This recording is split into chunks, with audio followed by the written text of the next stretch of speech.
Hello, students. You are all welcome once again at our own channel, Learning English Made Easy. And today we are going to read the poem Seventh. The rose still grows. Okay, so without wasting even a more minute, let's start. पहले देखते हैं इसका परिचय क्या कहता है इसके परिचय में। तो लिखा है since we don't know what is ahead of us, चूँकि हमारे सामने क्या है ये हम नहीं जानते। ये जो लिखा है अहेड ऑफ अस मतलब हमारे आगे क्या है ये हम नहीं जानते, इसीलिए हम आगे कदम बढ़ाने में हिचकिचाते हैं। हेजिटेट मतलब हिचकिचाना। और चुनौतियों को एक्सेप्ट करने में भी हम हिचकिचाते हैं, चूँकि परिणाम क्या होगा हमें ये पता नहीं होता है। अनअवेयर मतलब हम उससे अनभिज्ञ होते हैं। तो चूँकि परिणाम का हमें पता नहीं होता है, इसीलिए हम चुनौतियों को स्वीकार करने से हिचकिचाते हैं। तो लिखा है but this poem will help us overcome, लेकिन ये कविता हमें जीतने में सहायता करेगी। किसको जीतना है? तो हमारे फियर्स को, हमारे डर को जीतने में ये कविता हमारी सहायता करेगी और हमें इंस्पायर करेगी, यानी कि हमारा हौसला बढ़ाएगी। किस चीज़ में? चुनौतियों को गले लगाने में, कि हम चुनौतियों को स्वीकार करेंगे और प्रेरित होकर के उन चुनौतियों को जीतेंगे भी। ठीक है, तो बड़ा अच्छा संदेश है। आगे बढ़ते हैं। देखिए क्या लाइन शुरू आ रहा है। लिखा है near a shady wall a rose once grew, मतलब कि एक छायादार पेड़, एक दीवार, सैडी दीवार मतलब कि ये दीवार रोज़ को छाया दे रही थी। तो उसी के बगल में एक रोज़ का प्लांट उगा, उसमें कली आई, फिर वो फूल खिला भगवान के प्रकाश से। उसके बाद सुबह की जो ओस की बूंदें थी उसी से उसे पानी मिलता और वो अपनी खुशबू दिन रात बिखेरते रहता। शेडिंग मतलब होता है बिखेरना। तो इस गुलाब का जन्म हुआ कहाँ पर? तो एक दीवार के बगल में। और उसके बाद ये प्रकाश लेकर के इसमें कली खिली, फिर फूल खिले और ये पानी वगैरह ले करके अपनी खुशबू दिन रात बिखेरने लगा। फिर देखिए आगे क्या हुआ। As it grew and blossomed fair and tall, जैसे जैसे ये बढ़ता गया और लंबा सुंदर होता गया, slowly rising to loftier height, धीरे धीरे आकर्षक हाइट तक ये पहुंच गया। तो उसके बाद इसके रास्ते में एक क्रेविस आया। क्रेविस मतलब होता है दरार, छेद। से मान लीजिए दीवार है तो दीवार में कहीं पर एक छेद हो, इस तरह से। तो उसी छेद को हम बोल सकते हैं क्रेविस। ठीक है, तो ये क्रेविस तक पहुंच गया। Through which there shone a beam of light, और उस क्रेविस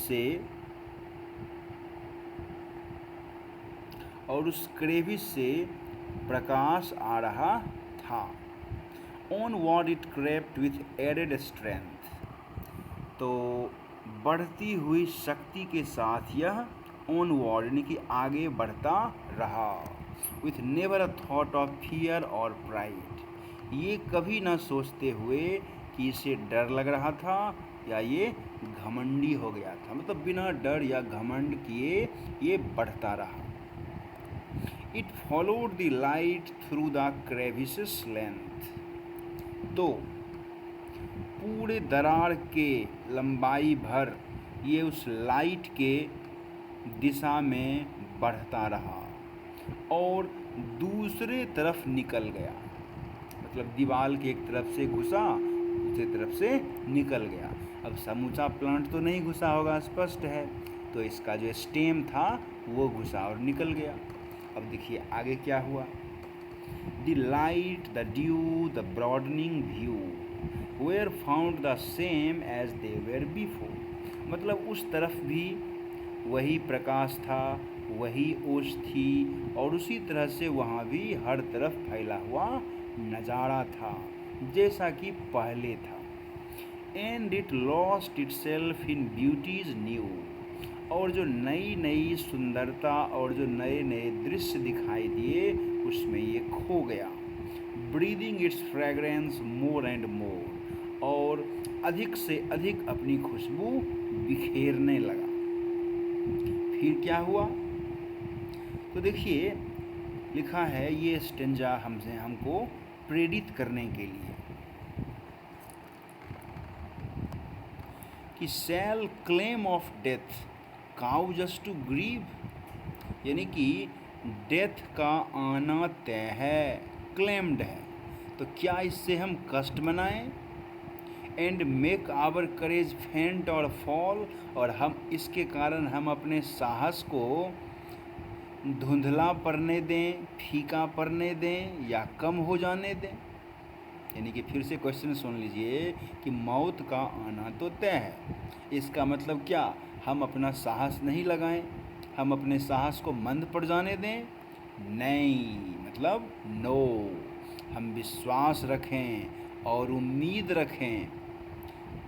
क्योंकि रोज़ जो है दीवार के उस तरफ भी ग्रो करता है। मतलब रोज़ को पता नहीं था कि हम इस दरार में घुस रहे हैं और पता नहीं उधर निकल भी पाएंगे कि नहीं, लेकिन वो बस लाइट को फॉलो करता गया और फॉलो करते करते उस तरफ निकल गया और फिर से उस तरफ वो अपनी खुशबू बिखेरने लगा। तो फिर से लिखा है क्या लास्ट स्टेंजा में, scattering fragrance far and wide. Far and wide का मतलब होता है चारों ओर, हर दिशा में, हर दिशा में। तो वो हर दिशा में अपनी खुशबू बिखेरने लगा, जैसा जस्ट एज इट डिड, जैसा ये क्या करता था, इन डेज ऑफ योर, मतलब पहले के दिनों में। तो दीवार के उस तरफ निकल करके भी ये अपनी खुशबू बिखेरने लगा, जिस तरह से ये पिछले साइड में यानी कि दीवार के एक तरफ किया करता था उसी तरह से दूसरे तरफ भी करने लगा। And just as it will for evermore. और जिस तरह से ये हमेशा किया करता था वैसे ही ये अपनी खुशबू बिखेरने लगा। तो क्या देखे, हालांकि इस दीवार में उतना स्पष्ट नहीं दिखाया गया है कि दरार किधर है, लेकिन आप कल्पना कर लीजिए कि किस तरह से रोज़ ग्रो किया एक दीवार के बगल में, दीवार की छाया उस पर लगातार पड़ रही थी, फिर भी बिना उसकी परवाह किए वो लगातार बढ़ता गया। अब रास्ते में उसे एक दिन एक छेद या दरार मिली तो और उससे लाइट आ रहा था, तो उस लाइट को ये फॉलो करता गया और उस तरफ बढ़ के निकल गया और उस तरफ फिर से वो उसी तरह से अपनी खुशबू बिखेरने लगा। उसमें कलियां आई, उसमें फूल आए, वो सुंदर हो गया और जो प्रकृति की सुंदरता थी उसमें वो भी खो गया। इस तरह से बड़ी सुंदर सी कविता ख़त्म हो गई, जो कि हमें ये सिखलाती है कि हमेशा हमें रिज़ल्ट की परवाह करके प्रयास करना नहीं छोड़ देना चाहिए। क्योंकि रिज़ल्ट क्या होगा जब हमें पता नहीं है, तो कम से कम प्रयास तो करना बनता है। ठीक है, इस तरह से हमारी कविता समाप्त हो गई और मैं उम्मीद करता हूँ कि आपको ये कविता बड़ी अच्छी लगी होगी और समझ में भी आई होगी।